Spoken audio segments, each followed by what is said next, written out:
VNR प्लॉटचं थिनिंगचं काम आता चालू आहे. म्हणजे प्रॉपर 200पेक्षा जास्त फळं आहे आणि कसे फळं कमी ठेवतोय त्याची थिनिंग आता आपण बघूया संपूर्ण व्हिडिओ. नमस्कार शेतकरी बांधवांनो, आपल्यासोबत आहेत तिडके भाऊ. भाऊ नाव सांगा. संदीप भाऊ तिडके. जानेवारीमध्ये आहोत. हा VNRचा प्लॉट आहे त्यांचा. 13x7 लागवड आहे. 3 वर्षाचा प्लॉट आहे. बरोबर. आता जे कामकाज चाललंय ते तुम्हाला सांगतो. म्हणजे थिनिंग करण्याचं काम चालू आहे. थिनिंगसाठीची टीम आलेली आहे.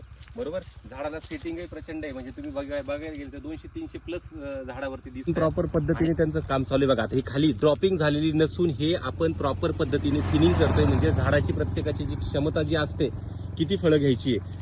बरोबर. तर ह्या ताईंचं काम चालू आहे बघा थिनिंगचं. ताई कसं करा तुमचं काम चालू राहू द्या. आता बघा हा एक्स्ट्रा जे फळ आहे ना, आता हे बघा इथे एक्स्ट्रा फळ आहे ते बरोबर कात्रीच्या साह्याने बरोबर कट करताय द्या. बरोबर. म्हणजे ही थिनिंग आता इथं बघा इथं एक्स्ट्रा फळ आहे खाली इथं बघा हा एक्स्ट्रा फळ आहे. हे थिनिंग करणं हे खूप गरजेचं आहे. आणि थिनिंग जर केलं तर फांदीच्या दोन्ही बाजूला आता दोन्ही बाजूला 2 फळं बाकी राहिली बघा फक्त. आणि जेणेकरून झाड बरोबर त्याला प्रॉपर अन्नद्रव्य झाडाला जातं. म्हणजे झाडाचं कन्फ्युजन होत नाही.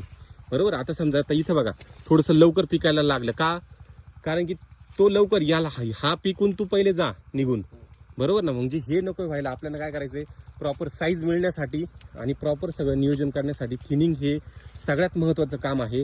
आणि हे थिनिंगचंच काम सध्या इथं चालू आहे. हेच थिनिंगचं काम प्रॉपर कशा पद्धतीने करतो आपण, कोणत्याही शेतकऱ्यांनी कशा पद्धतीने करायला पाहिजे याचं उत्तम उदाहरण ते तिडके भाऊंचं आहे. ह्या पद्धतीने जर नियोजन जर केलं तर सगळं शेती जी आहे ती प्रॉपर होणार आहे.